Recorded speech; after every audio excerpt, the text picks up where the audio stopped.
오늘 말씀의 주제는 작은 여우를 몰아내라, 이런 제목입니다. 오늘 월삭 새벽 예배로 나오신 여러분에게 하나님의 축복과 은혜가 넘치길 바랍니다. 그리고 옳은 예배에 성공하고 영적으로 성공하는 그런 달이 되기를 바랍니다. 그리고 가정이 더욱더 굳건하게 설 수 있기를 바랍니다. 그래서 오늘 말씀을 작은 여우를 몰아내라, 이런 제목으로 잡았습니다. 기나긴 사막을 걸어서 횡단한 그 사람에게 신문기자들이 쫓아와서 물었어요.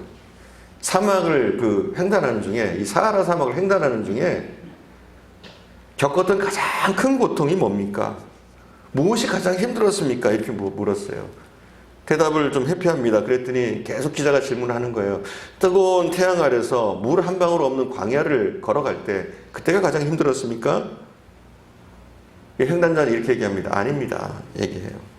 그러면 가파르고 험한 길을 걸어갈 때 그때 숨이 차서 힘들었습니까? 그것도 아닙니다. 그렇다면 발을 헛디뎌서 구덩이에라도 빠졌을 때 그때가 힘들었습니까? 그것도 아니라고 얘기합니다. 그럼 추운 밤이었습니까? 그것도 아닙니다. 기자 중 한 사람이 계속 재촉하면서 물었어요. 그러자 여행자는 이렇게 대답을 했습니다. 그런 것들은 전혀 문제가 되지 않았습니다. 추운 밤도 물 없는 사막도 전혀 문제가 되지 않았습니다. 심지어 웅덩이도 문제가 되지 않았습니다. 사막을 횡단하는 가운데 가장 큰 문제 가운데 하나는 무엇이었냐면 신발 속의 모래였습니다. 우리가 생각할 때는 무슨 대단한 일이, 엄청난 일이 우리를 괴롭히고 우리 앞길을 가로막고 우리에게 장애가 되는 줄 아는데 꼭 그렇지만은 않다는 거죠. 미국에서 있었던 일이 있습니다. 오래되고 큰 소나무가 있었어요. 우리나라로 치면 정이품송 같은 큰 나무였어요. 그래서 나라에서 지정을 해서 보호를 하고 있었습니다. 얼마나 극진히 보살폈겠어요. 그런데 이 나무가 죽어가는 거예요. 정말 지극정성으로 보살피고 전문가들을 투입해서 이 나무를 살려보려고 하는데도 점점 죽어가요. 그래서 세계에서 연구진들이 모여듭니다. 무슨 일이 있는지, 왜 문제 있는지, 그리고 얼마 후에 원인을 발견하게 돼요. 그런데 그 원인은 놀랍게도 나무가 썩어서 그런 것도 아니고 가뭄에 메말라서 그런 것도 아니고 나무가 썩어서 부러지거나 그렇게 엄청난 일이 벌어진 게 아니었어요. 나무가 그렇게 썩어가는 것은 딱정벌레 몇 마리 때문이었어요. 딱정벌레. 손톱보다도 훨씬 작은 그 딱정벌레 몇 마리 때문에 그 거대한 나무가, 몇백 년 전 나무가 죽어가고 있었던 거예요. 이게 얼마나 어이없는 일입니까? 포도원을 망가뜨리는 작은 여우, 우리를 망가뜨리는, 우리 가정을 파괴하고 우리 교회를 파괴하는 것이 엄청난 것들이 아니란 말이에요. 우리의 신앙을 허물어뜨리는 것이 무슨 엄청난 것 때문에 우리가 파괴되는 것이 아니라는 거예요. 오히려 우리가 하찮게 여기는 것들, 이것쯤이야 어떡하겠어? 내가 이렇게 한들 문제가 되겠어? 이 정도 죄쯤이야. 이러면서 우리는 쉽게 넘기는 것들, 이런 것들이 우리 신앙 전체를, 우리 교회 전체를, 우리 가정 전체를 무너뜨릴 수 있다는 사실을 오늘 본문은 이야기합니다. 작은 여우들, 우리가 사소하게 여기기 쉬운 것들, 작은 죄들, 작은 요소들, 이런 것들 때문에 우리의 신앙이 뿌리째 흔들릴 수 있다는 겁니다. 간혹 그런 것들이죠. 우리가 주일 성수 대단하지 않게 여겨요. 근데 주일날 하루 빠지고 그 다음 주 한 두 번쯤 빠지다 보면 교회가 멀어집니다. 어떤 때는 정말 피치 못할 사정으로 못 나왔는데 결국은 어떻게 되느냐? 안 나오니까 편해요. 그리고선 점점 멀어지는 거예요. 그것뿐이겠어요? 우리의 기도, 우리의 삶에, 우리의 신앙을 지키는 그런 부분들이 사소한 것 같지만 우리의 기도 한 번, 우리가 말씀을 들여다보는 그 한 번이 얼마나 중요한지 몰라요. 이 사소한 것들을 우리가 놓치다 보면 우리의 신앙이 무너지게 됩니다. 그러니까 우리가 작은 여우를 조심해야 돼요. 포도를 허는 것이 엄청난 맹수나 폭풍이 아니란 말이에요. 포도를 허는 그 작은 여우를 잡아내야 돼요. 사막을 횡단하는 사람을 괴롭혔던 것들은 엄청난 일들이 아니었습니다. 신발 속에 모래메달, 수백 년 된 나무를 넘어뜨렸던 것도 대단한 것이 아니었어요. 조그만 딱정벌레 몇 마리. 이것이 그 나무를 무너뜨렸습니다. 여러분, 포도원은 무엇일까요? 오늘날 포도원은 무엇일까요? 포도원은 먼저 교회라고 볼 수 있어요. 교회. 포도원은 교회. 그리고 포도원은 우리의 가정이기도 합니다. 가정. 또 특별히 성경적으로 보면 구약에서 포도원은 이스라엘 백성을 지칭했어요. 이스라엘 백성 전체를. 그리고 신약에서 포도원은 무엇이냐? 영적인 이스라엘. 영적인 이스라엘이 누구예요? 예수 믿는 모든 사람들이죠. 그게 포도원입니다. 그래서 이 포도원은 구체적으로 얘기하면 바로 앞에 말씀드렸지만 교회예요. 교회. 포도는 교회. 선택받은 백성들이 모인 이 교회라는 곳. 그리고 하나님이 세우신 가정, 여기가 포도원이란 말이에요. 그리고 성도인 나, 바로 포도원이란 말이에요. 그러면 오늘 본문에 나오는 여우는 뭡니까? 여우. 여우는 뭘까요? 우리가 쉽게 짐작할 수 있어요. 여우는 이게 사단이라고 볼 수 있어요. 사단. 여우는 어떤 일을 합니까? 여우가 하는 일은 포도원에 들어가서 포도나무 뿌리를 가지고 장난을 칩니다. 자기는. 장난을 치는 거예요. 뭐 그가 대단한 일을 한다고 생각하지 않아요. 이 여우는 장난을 쳐요. 포도 뿌리를 가지고. 그렇지만 여우의 장난으로 포도나무가 죽습니다. 이 여우는 얼마나 강교한지 몰라요. 주인이 쳐다보지 않으면 포도원에 달려들어서 꽃을 따기도 하고 줄기를 부러뜨리기도 합니다. 그럼 우리가 중요한 것은 뭐냐면 영적으로 여우는 뭐냐면 영적으로요. 사탄이에요. 사탄. 그래서 사탄은 어떤 일을 하느냐? 틈만 나면 교회를 무너뜨리려고 합니다. 또 틈만 나면 우리의 가정을 흔들려고 해요. 그러니까 이 크리스찬의 가정은 그냥 일반적인 가정과는 달라요. 영적 가정입니다. 그래서 사단의 목표는 뭐냐? 우리의 가정을 무너뜨리는 것. 사단의 목표는 뭐냐? 우리의 교회를 무너뜨리는 것. 이게 사단의 목표입니다. 공격 대상이에요. 그리고 이 작은 여우, 작은 여우로 지칭되는 이 사단이 구체적으로 우리를 무너뜨리기 위해서 하는 행동이 무엇이냐? 우리가 아름답게 자라는 신앙을 뺏기 위해서 하는 모든 일이라고 볼 수 있어요. 우리가 하찮게 여길 수 있는 모든 일. 우리 속에 머물고 있는 탐욕, 이것도 작은 여우일 수 있어요. 그죠? 사단을 통해서 탐욕이 들어와요.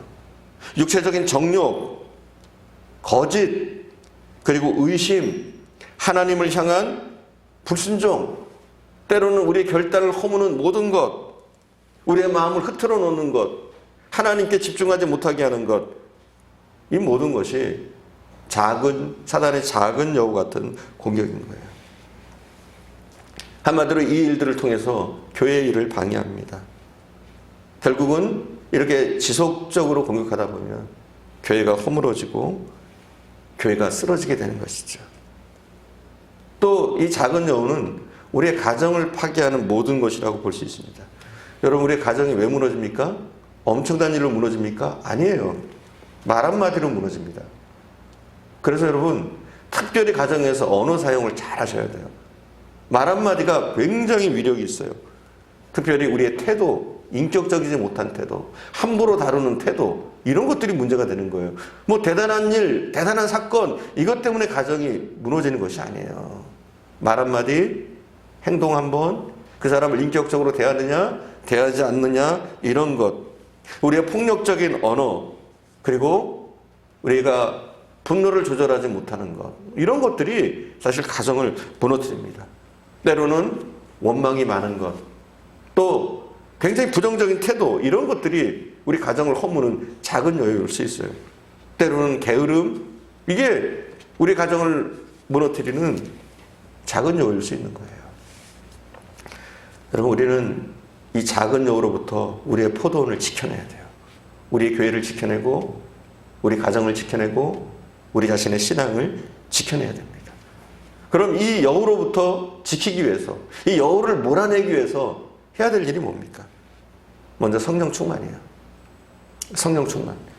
우리는 성령 충만하면 굉장히 비이성적인 것만 생각할 때가 많아요. 여러분, 성령 충만은 다른 게 아니에요. 말씀 충만과 저는 같이 간다고 봐요. 말씀 충만과 같이 가지 않는 성령 충만은 문제가 있다, 이렇게 보여집니다. 그리고 성령 충만은 뭐냐? 다른 게 아니에요. 성령으로 압도되는 거예요. 그래서 성령이 충만해지면 나타나는 현상이 뭐냐? 말씀대로 살려고 합니다. 말씀대로 사라집니다. 이게 성령 충만의 특징이에요. 우리가 성령으로 충만하지 않으면 육체를 따라 삽니다. 내 멋대로 삽니다. 하지만 우리가 성령으로 충만해지면 어떤 현상이 생기느냐? 말씀대로 살려고 그래요. 하나님의 법도를 지키려고 그래요. 하나님의 뜻을 지키려고 하게 됩니다. 그럼 성령 충만해지려면 어떻게 하면 돼요? 뭐 대단한 일을 하는 게 아니에요. 성령 충만도. 우리의 일상적인 신앙생활, 우리가 말씀을 묵상하는 것, 우리가 기도하는 것, 예배에 충실하려고 하는 것, 이런 모든 기본적인 우리의 신앙생활을 통해서 우리는 성령으로 충만함을 받게 되는 줄 믿습니다. 성령 충만이에요. 이 사단을 몰아내기 위해서, 이 여우를 몰아내기 위해서. 두 번째는 기도의 무릎을 꿇는 거예요. 기도의 무릎. 야고보서 3장 15절에 보게 되면 인간의 육신적인 모든 생각들은 마귀가 준대요. 야고보서 3장 15절은 그렇게 얘기하고 있어요. 그렇습니다, 여러분. 우리가 영적으로 깨어있지 못하면, 기도하지 못하면 우리는 마귀에게 눌려서 마귀가 주는 육체적인 생각에 짓눌리게 됩니다. 그것을 이기기 위해서 우리가 해야 될 일이 뭐냐? 우리가 기도하는 거예요. 영적으로 깨어있기를 원하는 거예요. 이렇게 해서 우리를 괴롭히고 있는, 우리를 육체적으로 공격하고 있는 이런 여우의 공격으로부터 우리가 이겨낼 수 있는 줄 믿습니다. 그리고 세 번째가 있다면 충실한 거예요. 가정에 충실한 거예요. 교회 생활에 충실한 거예요. 특별히 세상의 모든 문제가 그래요. 모든 문제가 사실은 가정에서부터 출발합니다. 그래서 우리에게 가정을 지키는 게 굉장히 중요한 거예요. 우리 가정의 신앙을 지키고 우리 가정 가운데 사랑을 지키는 것, 이게 첫발이라고 볼 수 있어요. 교회도 마찬가지입니다. 가정이 무너지면 교회도 같이 무너질 수 있어요. 반대로 교회가 무너지면 가정이 무너질 수 있고요. 그러니까 교회와 가정은 뗄래야 뗄 수가 없습니다. 그리고 출발은 가정부터일 때가 많아요. 여러분, 부부 생활이 잘 안 돼봐요. 가정이 불화해봐요. 신앙생활하기 참 힘듭니다. 신앙생활 하면서도 기쁨을 누리지 못하는 경우가 많아요. 가정이 불화하면. 그래서 여러분, 우리는 가정의 평화를 위해서 힘을 써야 돼요. 특별히 아내는 남편을 사랑하십시오. 사랑하되 그냥 사랑하는 게 아니라 엄청나게 사랑하십시오.